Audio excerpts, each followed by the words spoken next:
गोविंद जय जय गोपाल जय जय गोविंद जय जय गोपाल जय जय राधा रमण हरि गोविंद जय जय राधा रमण हरि गोविंद जय जय गोविंद जय जय गोपाल जय जय गोविंद जय जय गोपाल जय जय श्री राधा रमण हरि गोविंद जय जय श्री राधा रमण हरि गोविंद जय जय बोलो वृंदावन बिहारी लाल की जय। ओम नमो भगवते पुराण पुरुषोत्तमाय ओम जयति पराशर सूनु सत्यवती हृदय नंदनो व्यासो यस्यास्य कमलगल्तम वाग्मय ममतम जगत पेवती विश्वसर्ग विसर्गादि नवलक्षण लक्षतम श्री कृष्णाक्षम परम धाम जगद्धाम नमामि तत् हृदय यस्य प्रेरणया प्रवर्तितो हम बराक रूपोपि तस्य हरे पदकमलं वन्दे श्री चैतन्य देवस्य अज्ञानितिमिरान्धस्य ज्ञानाञ्जनशलाकया चक्षुरुन्मीलितं येन तस्मै श्रीगुरुवे नमः। वन्देऽहं श्रीगुरो श्रीयुतपदकमलं श्रीगुरून् वैष्णवांश्च श्रीरूपं साग्रजातं सहगण रघुनाथान्वितं तं सजीवं साद्वैतं सावधूतं परिजनसहितं श्रीकृष्णचैतन्यदेवं श्रीराधाकृष्णपादान् सहगण ललिता श्रीविशाखान्वितांश्च नारायणं नमस्कृत्य नरं चैव नरोत्तमं देवीं सरस्वतीं व्यासं ततो जयमुदीरयेत् वाञ्छाकल्पतरुभ्यश्च कृपा सिन्धुभ्य एव च पत्तानां पावनेभ्यो वैष्णवेभ्यो नमो नमः। हे श्री सनातन प्रभो करुणाम्बुराशे हे रूप दुर्गत जनैक दयावलोको हे भट्टी सुमते रघुनाथ दासो श्री जीव में कुटमंद मते दयाम द्राक बोलो श्री वृंदावन बिहारी लाल की जय। परम मंगल श्रीमद् भगवद गीता समापन अध्याय श्री निष्कर्ष रूप में श्री ठाकुर शरणागति का वर्णन करेंगे इस 18वें अध्याय में, अंतिम अध्याय में। अध्याय की भूमिका में पूर्व प्रसंग में एक है आए कि त्याग और संन्यास दोनों में ही त्याग होता है। त्याग में कर्म फल का त्याग है परंतु वस्तु का स्वरूपतः त्याग नहीं है। संन्यास में स्वरूपतः भी कर्म का त्याग है। एक सन्यासी वह अपने वर्ण आश्रम धर्म जो गृहस्थी के धर्म है, वानप्रस्थ के धर्म है, उनका त्याग करके वह जब संन्यास ग्रहण करता है तो वो ये घोषणा करता है कि भाई यदि मेरा किसी के ऊपर ऋण है तो मैं उसको क्षमा कर रहा हूं, कोई भी मुझसे भयभीत नहीं हो, ये वो घोषणा करता है दोनों हाथ उठा करके। और एक तरह से वह कर्म का, मैं स्वयं भी कर्म बंधन से मुक्त हूं, देवता ऋषि पितर इनका अब मेरे ऊपर कोई ऋण नहीं है और मेरा इनके ऊपर कोई ऋण नहीं, ये वो घोषणा करता है। तो वहां पर कर्म का स्वरूप त्याग है। भगवत भक्ति में कर्म का स्वरूप त्याग नहीं है। भक्त कर्म तो करता रहता है परंतु कर्म करते हुए भी वो कर्म के फल को नहीं चाहता है, समर्पित होकर के कर्म करता है। एक व्यक्ति कर्म करके कर्म का समर्पण करता है, वो कर्मकांडी है। जो ज्ञानी है वो कर्म का स्वरूप भी समर्पण करता है, फल का भी समर्पण करता है, वो सन्यासी है। जो भक्त है वह समर्पित होकर के कर्म करता है और कर्म का फिर से समर्पण कर देता है। समर्पित होकर कर्म किया और कर्म का फिर से समर्पण कर दिया। अब भगवत भक्ति की एक विशेषता है, कल कह आई थे कि हृदय में भले रोग हैं तब भी भगवत भक्ति की जा सकती है। तो त्याग और संन्यास दोनों एक अर्थ में भले प्रयुक्त होते हैं, परंतु इनमें कर्म संन्यास की अपेक्षा कर्म फल का त्याग ये ज्यादा श्रेष्ठ है। संन्यास लेना उतना श्रेष्ठ नहीं है, बल्कि कई जगह तो ये कहा गया कि भाई कलयुग में केवल ब्रह्मचर्य, गृहस्थ और वानप्रस्थ 3 आश्रम ही हैं। संन्यास आश्रम कलयुग में विशेष रूप से ग्राह्य नहीं है, क्यों कहीं पुराणों में वचन आए कि अश्वमेधम गवालंबम संन्यासम पलपत्रकम देवराज्य सुतोत्पत्ति ही कलयुग पंच विवर्जित। 5 चीज जो हैं वो कलयुग में नहीं है। गोमेध, अश्वमेध ये यज्ञ संभव नहीं है कलयुग में, और संन्यास और इसी प्रकार नियोग इत्यादि जो हैं वो संभव नहीं है। तो भक्ति जो है वह निरंतर निरंतर, हृदय रोग भले उसके हृदय में है, परंतु फिर भी भगवत भक्ति ही उसको दूर कर देगी, उसके सारे कर्मों को, उसके पापों को दूर करके प्रेम सुख प्रदान कर देगी। हम कोई भी कर्म करते हैं तो इसमें 5 चीज काम आती है। अधिष्ठानम तथा कर्ता, कर्णम च पृथक विधम, विविधाश्च तथा चेष्टा, दैवम चैवात्र पंचम। हमारे कार्य करने में अधिष्ठान माने शरीर चाहिए, फिर शरीर में भी अधिष्ठान तथा कर्ता चाहिए। कर्ता हो गया जीव। करण माने शरीर में भी विभिन्न इंद्रियां चाहिए, कर्म इंद्रिय, ज्ञान इंद्रियां, कर्णम च पृथक विधम। और चेष्टा माने पंच प्राण चाहिए। प्राण नहीं होंगे, शरीर भी है, इंद्रियां भी है, प्राण नहीं है तो काम नहीं होगा। और 5वीं जो वस्तु है वो है दैव। दैव माने हृदय में श्री राम विराजमान हैं और वो हमको प्रेरणा दे रहे हैं। तो ईश्वर जो है परमात्मा, वह भी हृदय में विराजमान है, वो कहीं प्रेरक होकर के विराजमान है। इनमें मुख्य जो वस्तु है वो प्रेरक है।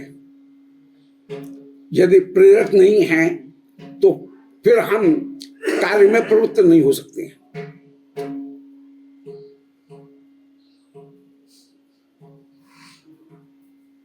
हमारा जो कर्तृत्व है ये 5 वस्तुएं जो हैं, अधिष्ठान, कर्ता, करण और प्राण, ये सब दैव के अधीन होकर के विराजमान है। दैव में ही इनकी पराकाष्ठा है। ईश्वर ने जीव में शक्ति दी, जीव ने प्राणों में शक्ति दी, प्राणों ने इंद्रियों में शक्ति दी, इंद्रियों ने शरीर में शक्ति दी, और फिर शरीर के द्वारा कार्य किया जा रहा है।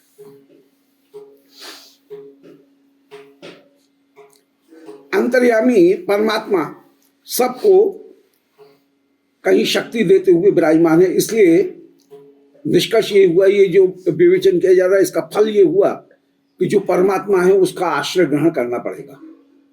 ईश्वर जो है वो ही उपास्य है, उसका आश्रय, उसकी भक्ति कहीं ग्रहण करनी पड़ेगी। जीव भी निस्संग है, माने मूल रूप में जीव अध्यास करके मान लेता है, भ्रम करके मान लेता है कि मैं शरीर हूं, तत्वतः वह शरीर से भिन्न होकर के ही विराजमान है। तो ज्ञानम ज्ञेयम परिज्ञाता त्रिविधा कर्म नोदना, कर्णम कर्म करते थी त्रिविधम कर्म संग्रह। माने ज्ञान माने इंद्रियां, ज्ञेय माने उन इंद्रियों के द्वारा की गई कर्म, और कर्ता। इन तीनों के मिलने से कर्म किए जाते हैं। और निष्काम कर्म जो है वो निष्काम कर्म, वह कहीं ज्ञान की ओर हमको ले जाता है। तो ज्ञानी काम्य कर्मों का त्याग करेगा, सात्विक कर्म जो हैं उनको ग्रहण करेगा और कर्म के फल का भी त्याग करेगा। ये ज्ञान की बात हुई। ज्ञानी ये विचार करता है कि ज्ञानम ज्ञेयम परिज्ञाता, ज्ञान माने देहादि, इनसे आत्मा अलग है, आत्मा ज्ञेय होकर के विराजमान है, और आत्मा परिज्ञाता माने इन सब वस्तुओं में शक्ति प्रदान करने वाली है।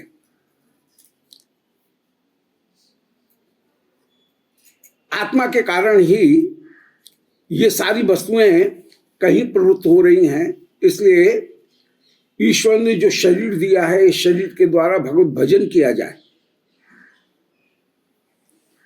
कर्म संग्रह ज्ञानी तो नहीं करेगा, सन्यासी नहीं करेगा, परंतु भक्त और जो गृहस्थ है उसको कहीं न कहीं कर्म संग्रह करना ही पड़ेगा। अब भक्तगण भगवत भक्ति के लिए, भक्तों को और सभी के लिए एक सुविधा है कि भगवत भक्ति के लिए यदि कर्म कहीं छूट रहे हैं, कर्म नहीं किए जा रहे हैं, तो दोष नहीं लगेगा। परंतु हम भगवत भक्ति तो करें नहीं, वीडियो देख रहे हैं और कर्म करें नहीं, तो दोष लगेगा। कहीं सेवा में अत्यंत व्यस्त होने के कारण कभी संध्या भूल गए, संध्या वंदन करना, तो दोष नहीं है। परंतु भक्ति भी नहीं कर रहे हैं और खाली पड़े हुए हैं और आलस्य में कर रहे हैं, तो वो गलती है। ऐसा नहीं करना चाहिए। तो यहां पर यही ठाकुर जी कह रहे हैं कि भक्ति जो है उसको, भक्ति की इतनी प्रबल है कि भक्ति के कारण, भक्ति में व्यस्त होने के कारण यदि व्यक्ति से उसके नित्य नियम कर्म, वर्णाश्रम धर्म के जो कर्म हैं या शास्त्रीय विधि के जो कर्म हैं, वैदिक विधि के कर्म, वे छूट भी जाते हैं तो उसे दोष नहीं है। बल्कि भक्ति को उसे प्रधानता देनी चाहिए, अन्य कर्मों को भी करने का प्रयास करना चाहिए, परंतु यदि वे छूटते हैं तो कहीं कोई बात नहीं है। आज्ञा एवं गुणान धर्मान मया अधिष्ठान अपि स्वकान धर्मान संत्यज्य सर्वान माम भजेत स सप्तमः। एकादश स्कंद में भागवत जी में श्री ठाकुर कह रहे हैं कि एक भक्त भक्ति के लिए अन्य कर्मों को जानबूझते ही कहीं उनका त्याग कर सकता है, यदि भक्ति में उसका अत्यंत अभिनिवेश है। परंतु वो नहीं होगा, माने आप भक्ति भी नहीं करें और कर्म भी नहीं करें, फिर ऐसा नहीं होगा। यदि भक्ति में अभिनिवेश है तो आज्ञा एवं गुणान धर्मान का तात्पर्य है कि कर्म न करने से मुझे दोष है, इस बात को भी वो जानता है, और ये कर्म करने से मुझे फल की प्राप्ति होगी, ये भी एक भक्त जानता है। परंतु इनको आमाने सम्यक प्रकार से जानने पर भी धर्मान संत्यज्य सर्वान, सब धर्मों का त्याग करके वो भगवत भजन कर सकता है, तो उसको दोष नहीं लगेगा। शर्त यह है कि भगवत भजन करे, भगवत भजन नहीं कर रहा है तो दोष लगेगा। इसलिए धर्म फल का त्याग भी करे, और कभी कभी भक्ति के आवेश में यदि उसका वर्णाश्रम धर्म का जो नियम है वो कहीं दूर भी हो जाए तो भी उसको दोष की प्राप्ति नहीं है। तो कैसे पता चले कि मतलब हम जैसे भक्ति हमारी नहीं, जैसे आप जैसे कहीं ठाकुर जी का उत्सव आया, कोई अन्नकूट का उत्सव आया, अब अन्नकूट के उत्सव में आप सुबह से सांझ तक रसोई में लगे हुए हैं, ठाकुर जी की सेवा में लगे हुए हैं, और उस समय यदि हम अपना जो नित्य नियम का जो है, अपने भजन तो भजन ही है, भजन तो है, परंतु भजन के अतिरिक्त देवता ऋषि पितर या अपनी कुल देवी कुल देवता उनकी जो आराधना है वो हम नहीं कर पाए तो उसमें दोष नहीं, क्योंकि हम ठाकुर की सेवा में लगे हुए, मुख्य सेवा में लगे हुए। बहुत अच्छा। तो ये बात जैसे अपरस हाँ, में तो परंतु इसको कहीं सुविधा की दृष्टि से और बहाना बना करके नहीं लेना चाहिए। इसको बहाना नहीं बना, यथासाध्य तो करना ही चाहिए अपना जैसे महाराज जी, जब कभी कभी हमारे जो है ना, हम अपरस में भोग बनाती हूँ हाँ, ठाकुर हाँ। जी का, तो उसमें राधा रमन जी नहीं आ पाती कि फिर मुझे आके फिर अपरस से फिर आके नहाना पड़ेगा। हाँ, हाँ। तो ये सोचती हूँ ठाकुर जी ये सेवा कर रही हूँ, अभी दर्शन करने नहीं आ पाई, नहीं जैसे हाँ, बस यही है, यही कहने का मतलब है। उसका कहना यही है, आज्ञा यही, जानबूझ करके भी यदि प्राथमिकता सेवा की है और हम अन्य जो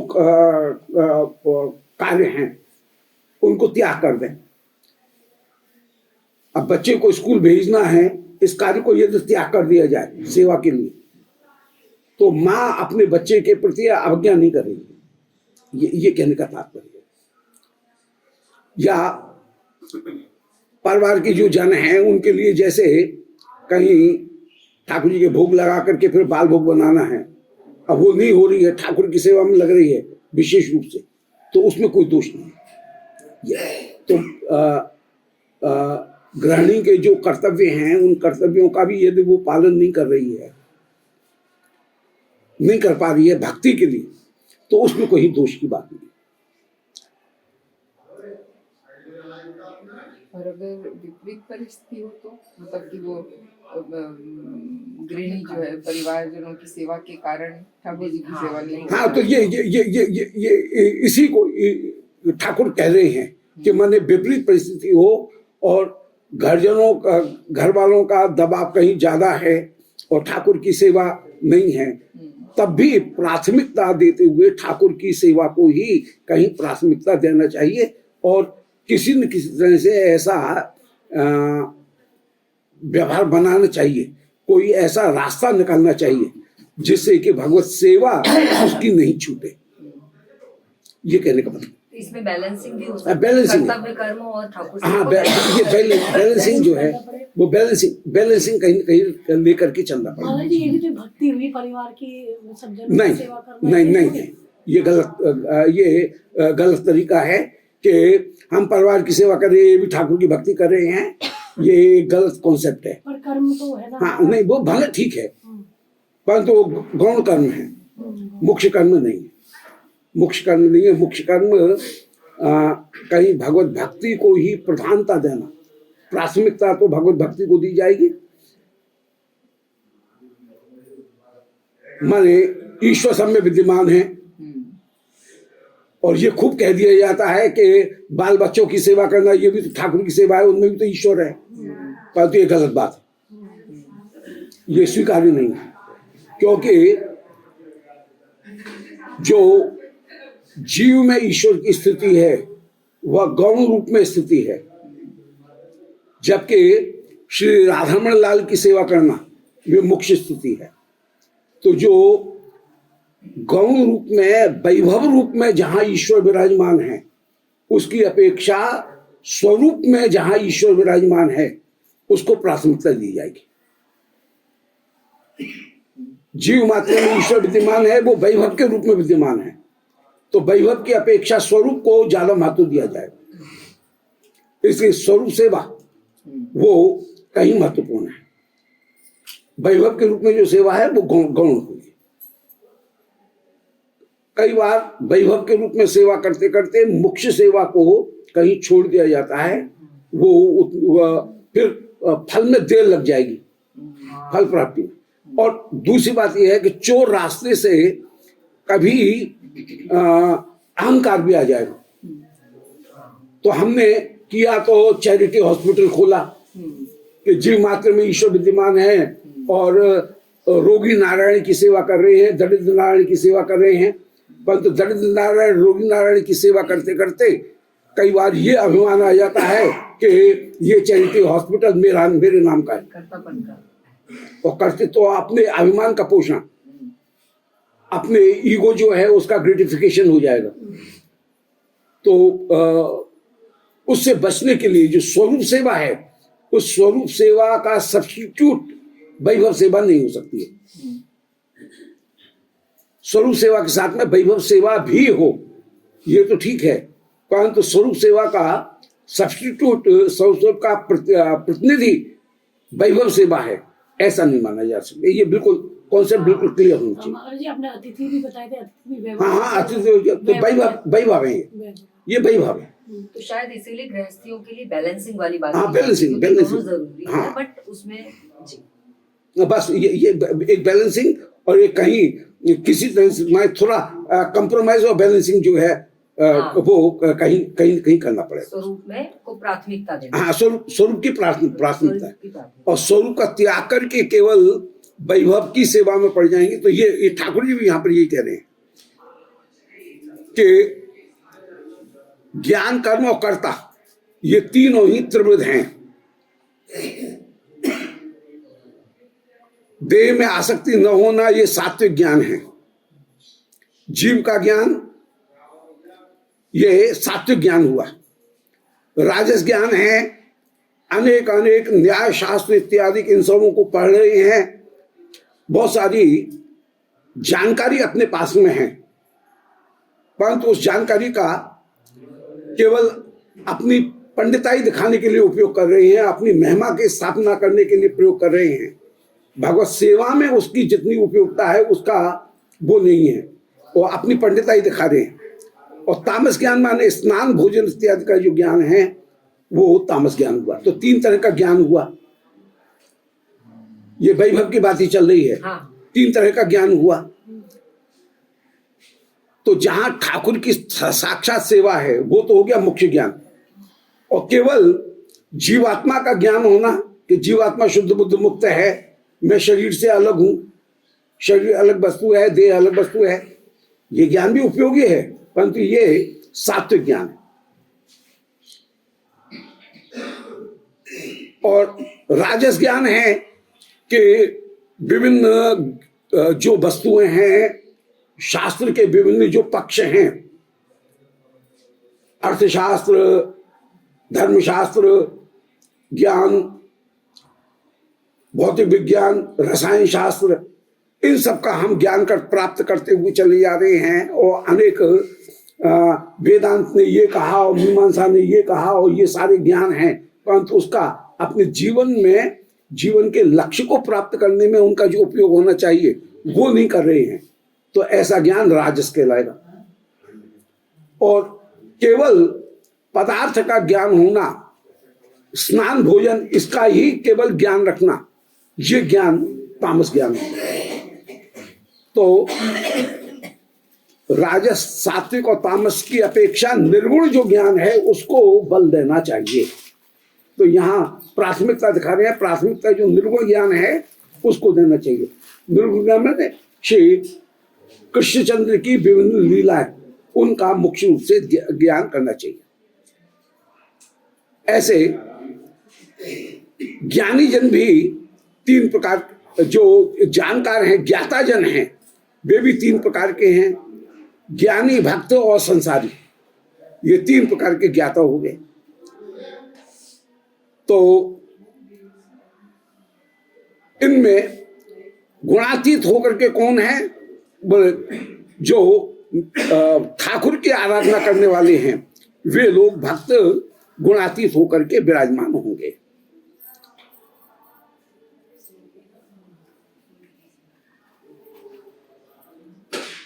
तो कैवल्यम सात्विकम ज्ञानम, ब्रह्म का ज्ञान कैवल्य, रजो वैकल्पिकम मतम, जीव का ज्ञान रजो, और तामसम प्राकृतम ज्ञानम, प्राकृत ज्ञान तामस हो गया।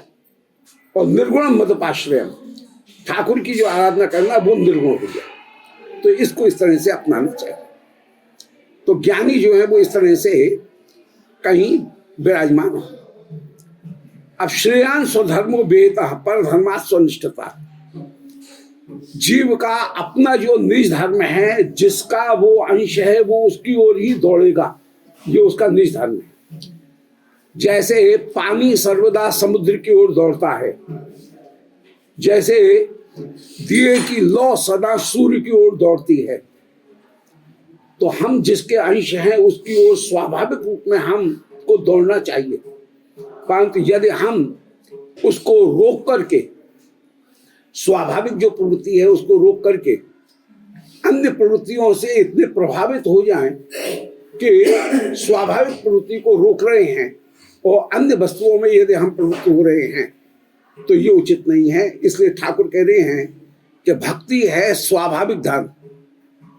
उस स्वाभाविक धर्म का त्याग करके कृत्रिम धर्मों को अपनाने में ज्यादा अटकना नहीं चाहिए।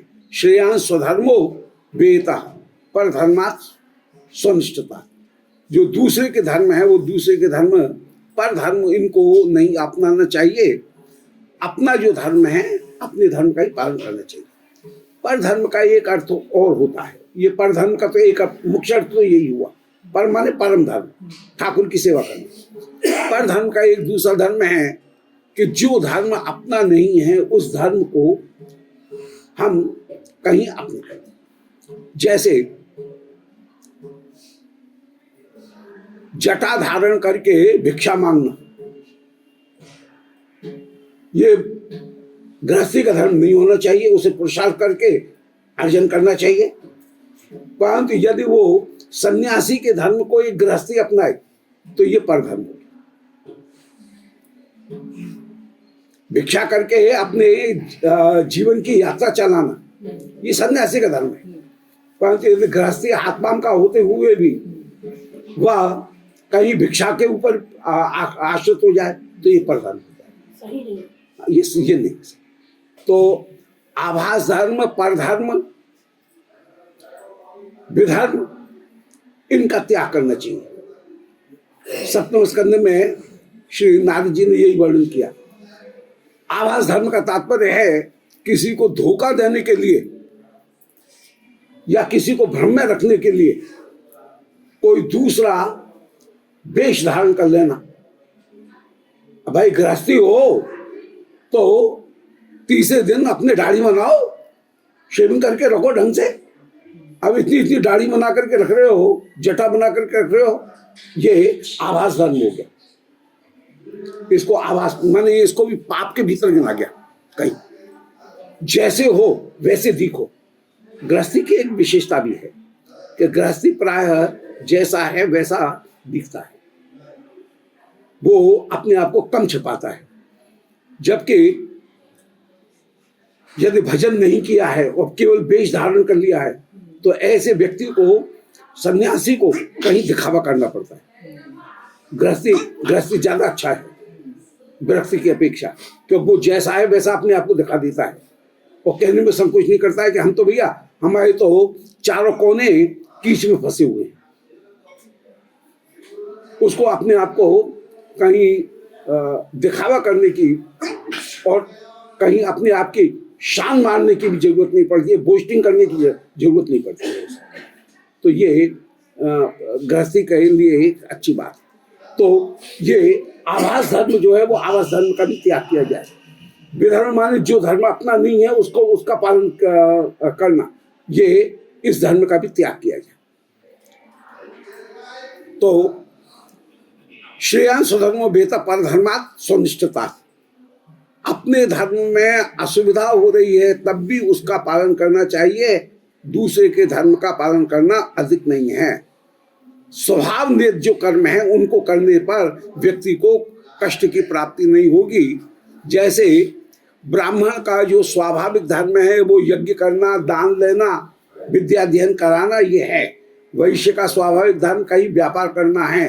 क्षत्रिय का स्वाभाविक धर्म कहीं अस्त्रजीवी बन करके प्रजा की रक्षा करना है, तो कहीं सेवा करना। तो ये शूद्र का जैसे धर्म है। तो जो स्वधर्म जो है वो स्वधर्म का पालन करना चाहिए। अब एक जो ज्ञानी है वो ज्ञानी 8 गुणों से युक्त होकर के एक ज्ञानी विराजमान होता है। उन गुणों को विकसित करने का ठाकुर कह रहे हैं कि प्रयास भी करना चाहिए। माने सात्विक बुद्धि इसको धारण करे, समाधि योग, विषयों से निवृत्ति, एकांत से भी कम भोजन, वाणी कम बोलना, ध्यान योग में हरि के ध्यान में हरि की चिंता, देहाभिमान, वासना, इनका त्याग करना, निर्मम होना, ऐसा व्यक्ति ब्रह्म भूयाय कल्पते, ब्रह्मभूत हो जाता है। तो गुण अष्टकों से युक्त व्यक्ति ब्रह्मभूत माने ब्रह्म जैसा हो जाता है।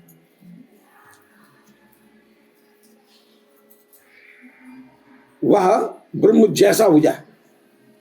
ब्रह्मभूत स राजर्षि परीक्षित के लिए ब्रह्मभूत कहा गया, अर्थात उन्होंने ये आठों जो गुण हैं, वे आठों गुणों को उन्होंने भजन में किंचित स्वतंत्रता, अल्प भोजन,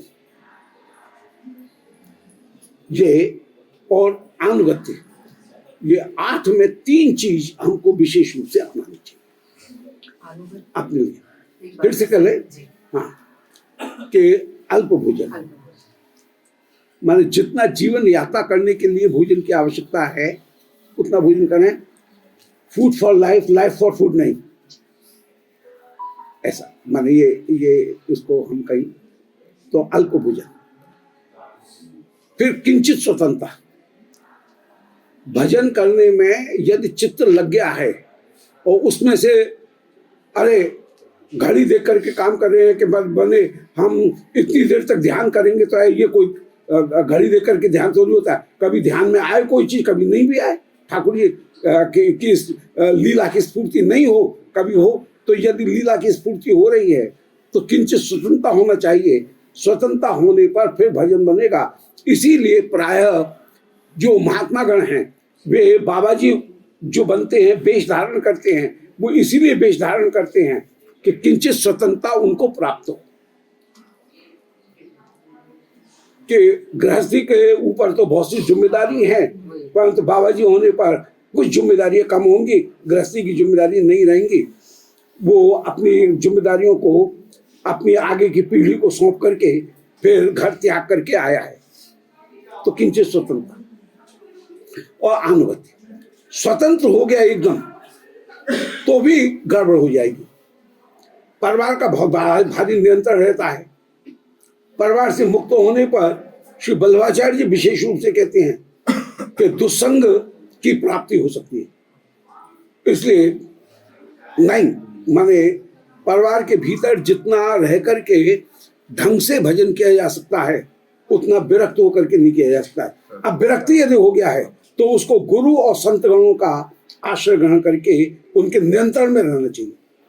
नियंत्रण मुक्त हो गया तो फिर वो सुल्फा पीने लगेगा, नशा करने लग जाएगा, कुसंग में पड़ जाएगा। इसलिए अनुगत्य जैसे कहते हैं ना, गुरु भी गृहस्थी ही बनाना चाहिए, गृहस्थी वाले गुरु बनाना चाहिए, ये सत्य है? नहीं, गृहस्थी नहीं, गृहस्थी और विरक्ति की बात नहीं है। गुरु की जो आदर्श है वो है शास्त्र परिचय निष्णातम, कि उसने स्वयं भी भजन किया हो थोड़ा बहुत। स्वयं भजन नहीं करेगा तो केवल किताबी हो जाएगा। और यदि पढ़ा लिखा नहीं है तो विद्यार्थी के संदेह को शास्त्रीय ढंग से निवृत्त नहीं कर पाएगा। तो शास्त्र में भी निष्णात होना चाहिए और पर ब्रह्म में भी निष्णात होना चाहिए। ये परिभाषा है, चाहे बाबा जी हो चाहे गृहस्थ हो, इससे कोई मतलब नहीं, इससे कोई मतलब नहीं।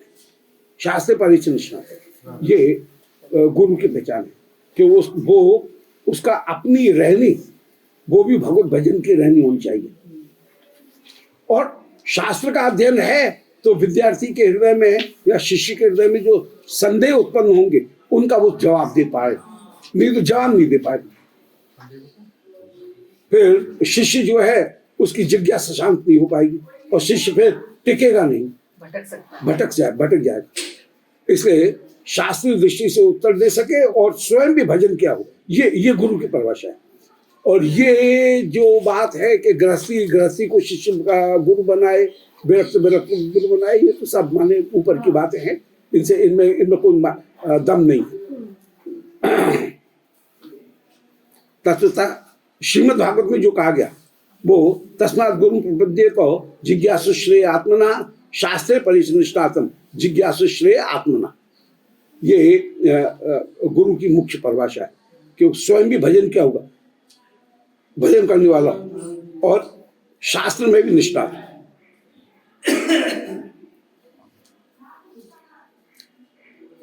तो अब यहां पर कह रहे हैं ब्रह्मभूत की बात आई। ब्रह्मभूत का मतलब है कि संसार के बंधन से जो मुक्त हो रहा है ऐसा व्यक्ति। तो ब्रह्मभूत प्रसन्नात्मा न शोचति न कांक्षति समस्त सर्वेषु भूतेषु मद भक्तिम लभते परा। जो सर्वत्र सब वस्तुएं भगवान की विभूति होकर के विराजमान हैं, भगवान की बहिरंगा शक्ति का विस्तार होकर के जगत है, तटस्था शक्ति का विस्तार होकर के मैं जीव हूं और अन्य जीव हैं जो वृत्ति रूप में अलग अलग होकर के विराजमान हैं, और उपास्य श्री कृष्ण हैं। ये तीन वस्तुओं का जो विचार करे वो ब्रह्मभूत है। तो ऐसा जो ब्रह्मभूत व्यक्ति है, भले ब्रह्मभूत का मतलब है कि अभी उसको मोक्ष प्राप्त नहीं हुआ है, अभी संसार में ही है, शरीर तो यही है, अभी हारचाम पास का शरीर ही है, उसमें स्थित है, परंतु फिर भी ब्रह्मभूत का मतलब है कि जिसने अपने आत्मा को सिद्धांत रूप में भगवान के साथ में देखा है और प्रयास भी किया है। मैं भगवान का सेवक हूं, इस बात का प्रयास भी करते हुए जो विराजमान है वो व्यक्ति ब्रह्मभूत हुआ। ब्रह्मभूत का मतलब है ब्रह्म तो नहीं हुआ है, तो परंतु ब्रह्म से मिलता जुलता हो गया है ब्रह्मभूत। माने अभी मोक्ष तो नहीं हुआ है, परंतु मोक्ष के लिए प्रयासशील हो रहा है, ब्रह्मभूत। प्रसन्न आत्मा, जिसका मन प्रसन्न रहेगा, वो प्राय ये प्रयास करना चाहिए कि जब ईश्वर आनंद रूप है और ईश्वर का ही विस्तार सारी वस्तुएं हैं, तो हम क्यों न सब वस्तुओं में ईश्वर का दर्शन करें। और जयदयाल गोयनका जी अपने निर्वाण के पहले उनके मुंह से एक बार निकला था, आकाश आनंद, पृथ्वी आनंद, वायु आनंद, पहाड़ आनंद, नदी आनंद, आनंद आनंद आनंद, इस तरह से भी बोलते रहे। तो इसका मतलब है कि सर्वत्र कहीं न कहीं ब्रह्म का दर्शन किया गया। तो ये जो विचार किया जाता है सर्वत्र ब्रह्म का दर्शन, ये प्रसन्न आत्मा। और यदि ठाकुर जैसे रख रहे हैं वैसे खूब आनंद में है, ये विचार किया जाए, तो व्यक्ति अपने भजन में अधिक सुविधा प्राप्त करेगा। ब्रह्मभूत प्रसन्नात्मा न शोचती न कांक्षति। जो भक्त है वो हाय मैं यदि गृहस्थी में रहता तो इतना और कमा लेता, इस बात का सोच नहीं है। और कांक्षति माने मुझे और मिल जाए, ये भी अभिलाषा नहीं करता है। जो भगवत सेवा में लगा हुआ है वो ये व्यक्ति ये विचार सोच नहीं करता है कि हाँ जितनी देर हमने माला की, इतनी देर में यदि हम अपना बिजनेस करते तो इतना लाख रुपए और कमा लेते। ऐसा नहीं सोचना चाहिए, ये गलत दृष्टि है। ऊपर से देखने में ऐसा लगता है कि तुम अपनी शक्ति का प्रयोग नहीं कर रहे हो, परंतु शक्ति का प्रयोग होने पर भी लाभ नहीं है, उससे परम लाभ नहीं। तो नशोचित, बहुत बढ़िया श्लोक है ये। ब्रह्मभूतः माने भले हम शरीर में स्थित हैं, परंतु अपने आप को यही समझें कि सर्वत्र ब्रह्म विद्यमान है। और एक ज्ञानी की जैसी स्थिति होती है वैसी लगभग हमारी स्थिति हो जाए। ब्रह्मभूत का मतलब है कि राजोचित, जैसे हम कहते हैं वो राजा नहीं है परंतु कहते हैं राजोचित वैभव है, तो माने राजा से मिलता जुलता है। ऐसे हम ब्रह्म अभी नहीं हुए हैं, अभी साधक हैं, भजन कर रहे हैं, परंतु फिर भी ब्रह्मभूता माने एक ज्ञानी जैसा होता है वैसा हम कहीं कहीं विचार करें। ब्रह्मभूता प्रसन्न आत्मा माने हर स्थिति में अपने आप को प्रसन्न रखने का प्रयास करें। और सर्वत्र आनंद, आनंदात्मक ब्रह्म है तो सर्वत्र आनंद का अनुभव भी करें, प्रयास करना चाहिए। अच्छी बात, जीने का अच्छा सूत्र भी, हाँ गृहस्थियों के लिए, हम सब के लिए। हाँ, जिस जैसे में है वैसे प्रसन्न। गुरु महाराज न शोचती न कांक्षती। जैसे स्थित पद की जैसी स्थिति हो गई ना, जैसे वैसे स्थिर हुआ ऐसे। हाँ बस वही ऐसे ही ऐसे जिस स्थिति में है मस्त हैं, अलमस्त अपने रह रहे। जड़ भरत जी जैसे, जो मिल गया तो ठीक है, नहीं मिला तो ठीक। कभी घी घना, कभी मुट्ठी चना, कभी वो भी मना। बहुत सुंदर। तीनों स्थिति कैसे जैसे भी है वैसे उसमें कभी सब तरह से प्रसन्नता से कोई कॉम्प्रोमाइज नहीं। हाँ प्रसन्न कॉम्प्रोमाइज। घी घना, मुट्ठी चना और कभी वो भी मना। हाँ तो न सोचती, सोच भी नहीं है क्या है, हमने यहाँ पर आ गए, यहाँ पर कुछ मिला नहीं और वहां पर छोड़ दिया, हमें कुछ न कुछ मिलेगा ही, भले अभी नहीं मिला है आगे मिलेगा ही। और न कांक्षती माने अप्राप्त के लिए अभिलाषा नहीं, जो नष्ट हो गया है उसका सोच नहीं, जो प्राप्त नहीं हुआ है उसकी आकांक्षा नहीं है।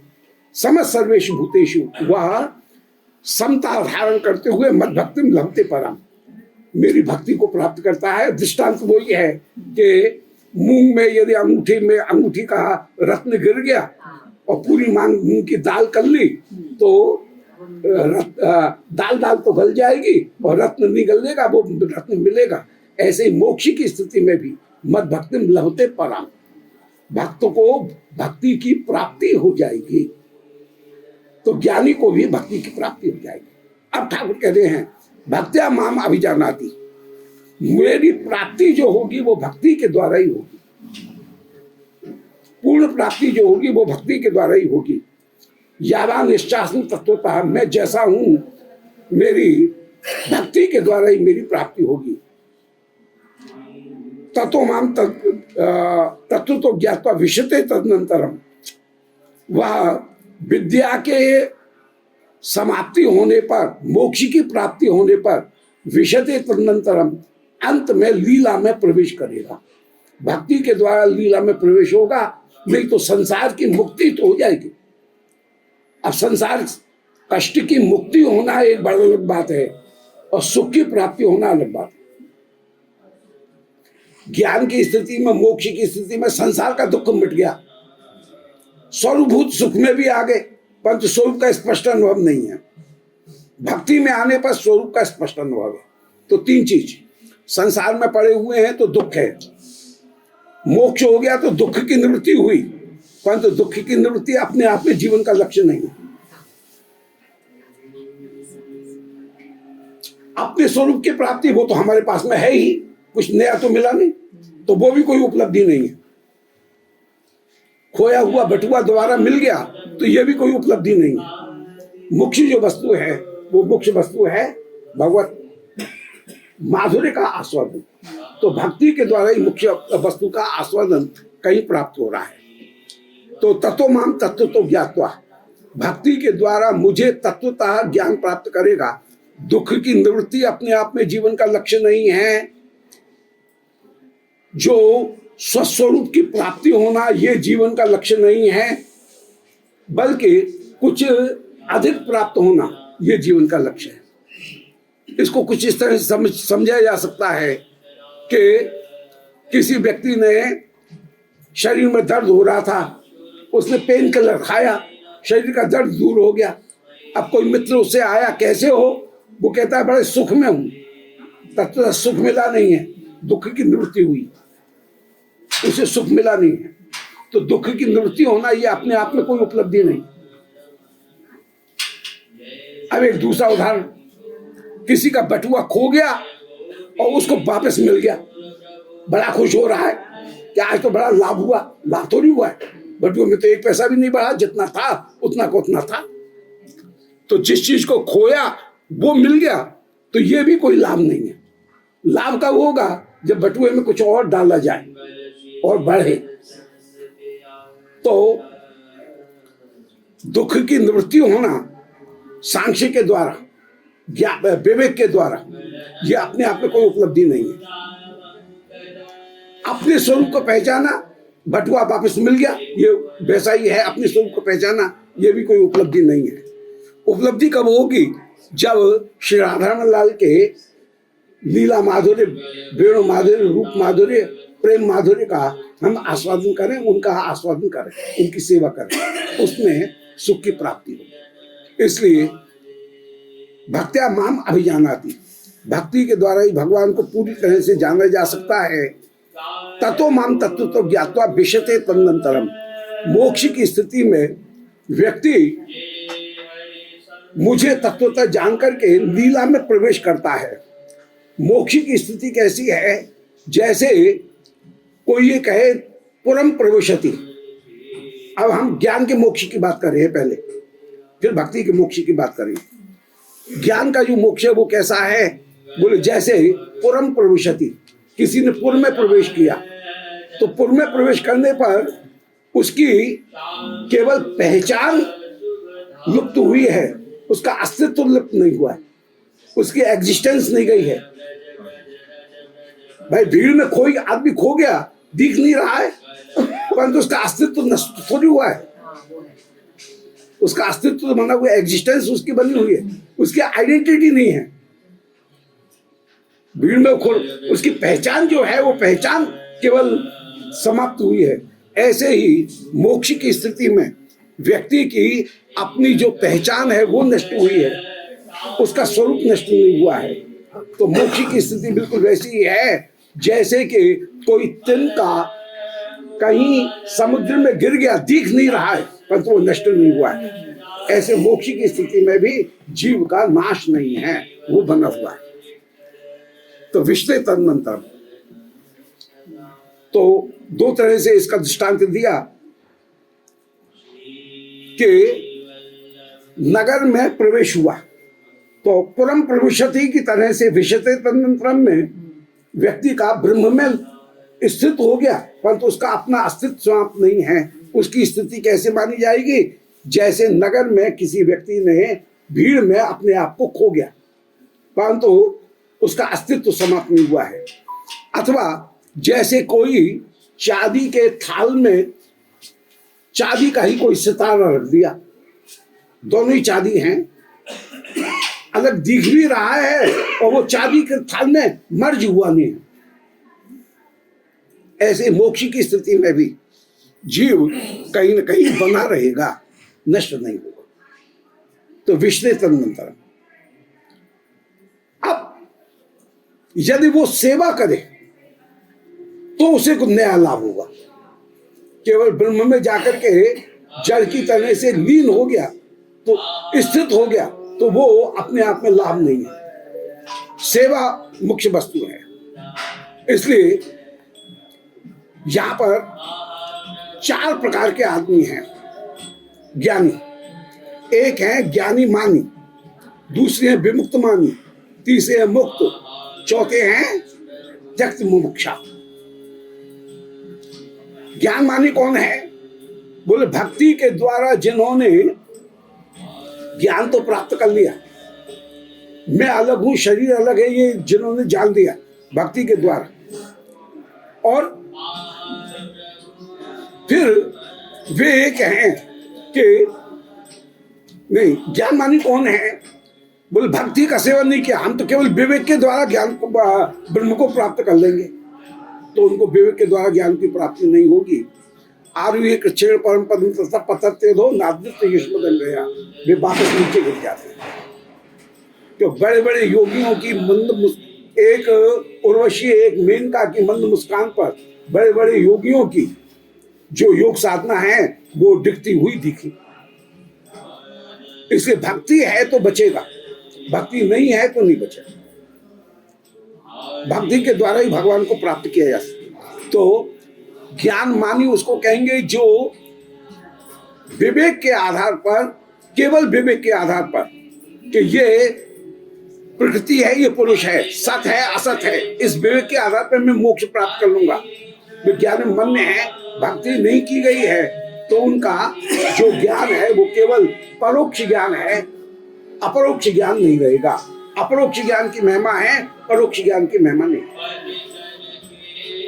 विमुक्त मानी वो हैं कि जिन्होंने पहले तो भक्ति की, भक्ति के साथ में ज्ञान किया, और फिर भक्ति की हमको क्या आवश्यकता है, अब हम भक्ति को त्याग देते हैं और भगवान के स्वरूप, भगवान की भक्ति को यदि वे माया करके मानते हैं, तो ऐसे जो जन हैं भक्ति भगवत स्वरूप को कहीं माइक मानने पर, कि जैसे हमारा शरीर है ऐसे भगवान ने अपने लिए भी एक शरीर बना लिया, ऐसा मानने पर वे भक्ति भगवान का अपमान कर रहे हैं। और भगवान का अपमान कर रहे हैं तो भक्ति अंतर्धान होगी। भक्ति अंतर्धान होगी तो जिस भक्ति के द्वारा ज्ञान उनका बढ़ा था वो ज्ञान भी अंतर्धान हो जाएगा। तो विमुक्त मानी वो है कि पहले तो भक्ति की, फिर भगवान के स्वरूप को माइक करके माना, और माइक करके माना तो भक्ति अंतर्धान हुई। भक्ति अंतर्धान होने पर उनका ज्ञान भी अंतर्धान हो जाएगा। वे विमुक्त मानी है, विमुक्त नहीं है। मुक्त जो हैं वे ये हैं कि वे भक्ति को सर्वदा आदर देंगे और सत असत का विवेक भी रखेंगे। उनको भक्ति की कृपा से संसार की निवृत्ति हो जाएगी। परंतु एक हैं, वो कह रहे हैं कि हमको मोक्ष भी नहीं चाहिए। वे भक्तगण, शुद्ध भक्तगण, कि वे मोक्ष भी नहीं चाहते हैं, वे सेवा सुख भी चाहते हैं। इसलिए भगवान कह रहे हैं कि मेरा निरंतर निरंतर तुम आश्रय ग्रहण करो। अब ठाकुर ने ये कहा कि अब अंत में निष्कर्ष कह रहे हैं कि कर्तुम नेच्छसि मोहात् करिष्ये ह्यभिशोपिता। अर्जुन तू कह रहा है कि मैं युद्ध नहीं करूंगा। तू होता कौन है? यदि मैं चाहूं तो तू अपने आप युद्ध करते हुए विराजमान होगा, क्योंकि तेरा स्वभाव है क्षत्रिय। तो ईश्वर सर्वभूतानां हृदय, मैं हृदय में बैठा हूं, मैं तुझे कर्म में अपने आप लगाऊंगा। इसलिए तू ये तो कह ही नहीं सकता है कि मैं युद्ध नहीं करूंगा। इसे जब मैं चाहूंगा तो तुझे युद्ध करना पड़ेगा, परंतु मैं लठ के जोर से तो इसे युद्ध में प्रवृत्त नहीं कर रहा हूं। मैं तुझे कन्विंस करना चाहता हूं, क्यों युद्ध कर, क्यों तू मेरी भक्ति कर, युद्ध कर, और युद्ध करते हुए भी मेरी भक्ति कर। इसको मैं कैसे दिखाना चाह रहा हूं। तो उसमें ठाकुर अब प्रतिज्ञा करते हैं कि सर्वभूयितम भूयः शृणु मे परमं वचः इष्टोऽसि मे प्रियमिति ततो वक्ष्यामि ते परम्। कि क्योंकि तू मेरा मित्र है इसलिए तेरे सामने मैं सबसे गुह्यतम बात कह रहा हूं। अब सबसे गुह्यतम बात क्या है कि मन मना भाव मत भक्तो मध्याजी माम नमस्ते। अर्जुन ने धनुष रखा था, इसका तो ठाकुर ने पहले जवाब दे दिया कि कर्तुम नेच्छसि मोहात् करिष्ये अभिशोपितः। जब मैं चाहूं तो तुझे कहा लूंगा, मेरी आज्ञा का तू पालन थोड़ी उल्लंघन कर ही नहीं सकता है। ईश्वर चलाएगा, उसकी मेरी इच्छा के बिना एक पत्ता भी नहीं हिल सकता है। तो मैं चलाऊंगा तब तो तुझे करना ही पड़ेगा। इसलिए इस बात को तो छोड़ दे कि मैं करूंगा कि नहीं करूंगा। तू मेरा मित्र है इसलिए तेरी सबसे गुह्यतम बात कह रहा हूं। ये गीता का जो ज्ञान दिया गया ये अर्जुन को केवल युद्ध में प्रवृत्त करने के लिए नहीं है, जीवन के लक्ष्य को बताने के लिए है। सर्वगुह्यतम बात क्या है कि मन मना भव मत भक्ता, कि मुझ में ही मन लगा, मेरा भक्त बन, मध्याजी मेरा यज्ञ कर, माम नमस्कुरु, मुझे प्रणाम कर, मुझे प्राप्त करेगा। और अंत में निष्कर्ष दे रहे हैं कि सर्वधर्मान् परित्यज्य मामेकं शरणं व्रज, कि जितने भी धर्म हैं उनका त्याग कर। तो धर्म का स्वरूप का त्याग नहीं, धर्म में साधन बुद्धि का त्याग, कर्म में साधन बुद्धि का त्याग, ज्ञान में साधन बुद्धि का त्याग, भक्ति में भी साधन बुद्धि का त्याग। मुझे जो कुछ भी प्राप्त होगा कृपा से होगा। मैंने इतना भजन किया है इसलिए ठाकुर मिल जाएंगे, ये कोई नियम नहीं है, ये कोई कोर्स नहीं है कि मैं 3 लाख जब करूंगा तो ठाकुर 30 दिन मुझे दिख जाएंगे। ऐसा नहीं करना। तो सर्वधर्मान का मतलब है भक्ति भी धर्म है, परंतु उसमें भी साधन बुद्धि का त्याग कर, कृपा बुद्धि को ही अपना। परित्यज्य माने मन में दुख भी मत कर, कि मैंने कर्म छोड़ दिया, मैंने ज्ञान छोड़ दिया, मैंने भक्ति के ऊपर अपना अधिकार छोड़ दिया। बड़ा दुख होता है कि हमने इतना भजन किया और ठाकुर को समर्पित कर दिया, ठन ठन पाल, अपने पास में तो कुछ रहा ही नहीं। ऐसा नहीं। परित्यज का मतलब है साधन बुद्धि का भी त्याग कर और उनका स्वरूप भी त्याग करके तू घबराए मत। मामेकम शरणम ब्रजो, मेरी शरण ग्रहण कर। शरण के 3 अर्थ होते हैं। अंतिम श्लोक है भगवद गीता का। शरण के 3 अर्थ हैं। शरण माने बेस, आधार, फाउंडेशन, जहां पर हम खड़े हैं, बेस, वो शरण। ठाकुर की ही आश्रय होकर के हम विराजमान। शरण का दूसरा अर्थ है छत, अपने आप को प्रोटेक्ट करना। तो मैं ही तेरा आधार हूं, मैं ही तेरा रक्षक हूं। अब शरण का तीसरा अर्थ साधन। तेरे पास में कोई दूसरा साधन नहीं है, मैं ही साधन हूं। तेरे पास में कोई दूसरा साधन भी नहीं है। किसी दूसरी वस्तु के माध्यम से तू कहीं मुझे प्राप्त नहीं कर सकता है। मेरी कृपा के द्वारा ही तू मुझे प्राप्त करेगा। तो तेरे पास में जितने भी साधन हैं, जो ईश्वर को प्राप्त कराने के का जो मार्ग है, वो भी मैं ही हूं। तो साधन, शरणम के 3 अर्थ हुए। शरण माने आश्रय, शरण माने रक्षक, शरण माने साधन। ये मैं ही तेरा साधन होकर के विराजमान हूं। अहम त्वा सर्व पापेभ्यो मोक्षयिष्यामि।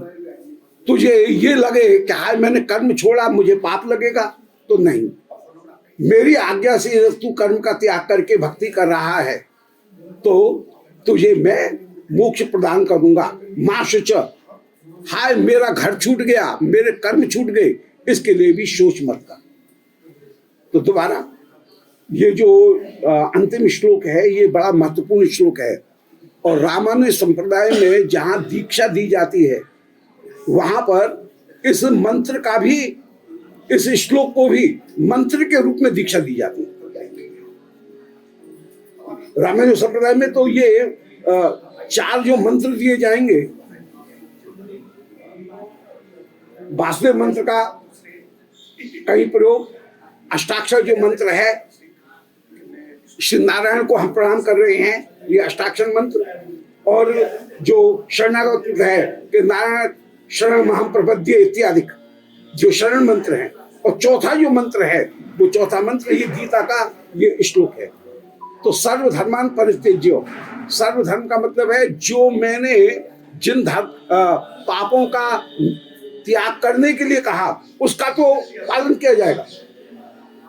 क्योंकि पाप मत करो, ये भी तो एक धर्म हो गया, तो इसका भी त्याग करेंगे ना, इसका त्याग नहीं होगा। सर्वधर्मान माने जो वेद धर्म है उनका तो त्याग, परंतु जो निषिद्ध धर्म है उनको कभी भी ग्रहण नहीं किया जाएगा, उनका त्याग ही होगा। तो सर्वधर्मान परित्यज्य, जितने भी धर्म, अब धर्म में 3 चीज हो गई, नैमित्तिक धर्म, नित्य धर्म, माने कर्म, फिर ज्ञान, ये भी धर्म हो गया, भक्ति भी धर्म हो गया। भक्ति में भी साधन बुद्धि, इन सब में साधन बुद्धि का त्याग, स्वरूप तो इनका किसी का त्याग नहीं। साधन बुद्धि का त्याग करके माम एकम शरणम ब्रजो, एकम कह करके ठाकुर कह रहे हैं मेरा जो कृष्ण स्वरूप है, जो मैं उपदेश दे रहा हूं, ये कृष्ण स्वरूप ही। एकम का तात्पर्य है सारे स्वरूपों में ये कृष्ण स्वरूप यही प्रधान है। तो एकम कह करके अन्य जो देवताओं के स्वरूप हैं उनको नहीं, एक माने ये कृष्ण स्वरूप, इसका आराधन कर, मेरी शरण ग्रहण कर। शरण का तात्पर्य है मैं आश्रय हूं, मैं रक्षक हूं, मैं ही साधन हूं। हम तो असर्व पापे भी हो, मैं तुझे पापों से मुक्त कर दूंगा। तो ये पापों से निवृत्ति की प्राप्ति भी अपने आप मेरे द्वारा हो जाएगी।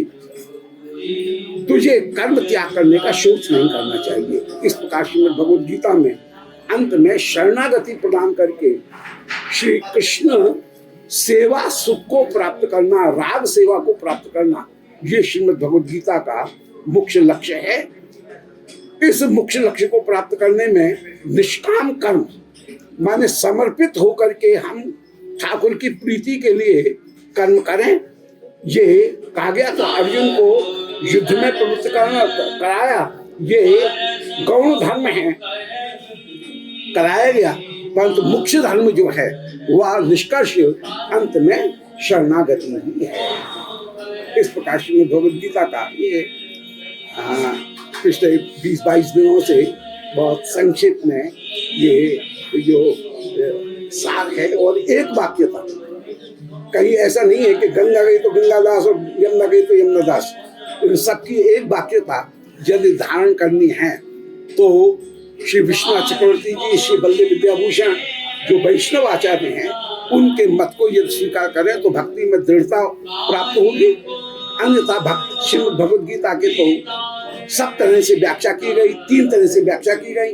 कोई कर्म में प्रवृत्त करने वाली व्याख्या हुई, कुछ ज्ञान में प्रवृत्त करने वाली, परंतु मुख्य व्याख्या जो है वह शरणागति और सेवा, ठाकुर के साथ में राग मार्ग को धारण करते हुए ठाकुर की सेवा करने पर जो माधुरी की प्राप्ति होगी वो कहीं दूसरी जगह नहीं होगी। श्री कृष्णचंद्र भगवान की जय। ऐसे श्री गीता ज्ञान किया और उसको देख करके संजय खूब आनंदित हो।